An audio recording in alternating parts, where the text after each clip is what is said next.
Yana olish kerak ekan nima yerda?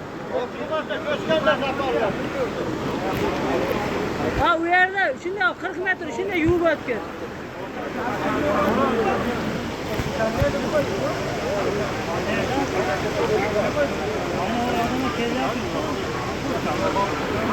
Yo'q, endi bu yoqda har holda yoyilib bu qoladi-da.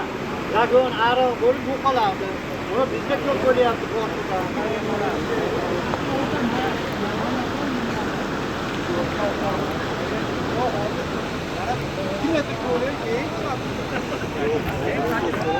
Hozir bu betini yana 1 metr tutalab qo'yganda shu topib oladi. Og'amiz yetdi. Turba 2 metr. Bu yerda turba bor-da. Ashuni olish kerak. O'shan taxtimizni ham befoyda to'lib bo'lmaydi. Bu yerda ham shart emas. Onu o to'sayotgan joy bor naryoqda. Damba bor katta. Hozir bela o'chandi sut ketdi-yu. O'chalmadi-yu bu ham. Keldi-yu. O'chalmaydi. Hojma u kamida 3 metr 4 metr loqa to'lib qolgan.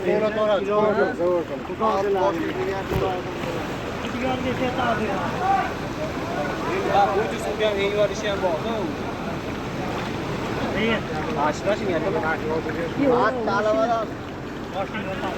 Mana shu yerda yana 1 metr olsa tortib ketadi lekin.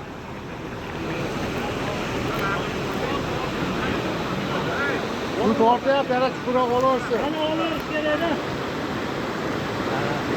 Qolgan formaya so'rab. Ya Allah, kechasi ochilmaganiga shukr ey. Kechasi bo'lganda yomon bo'lardi bu.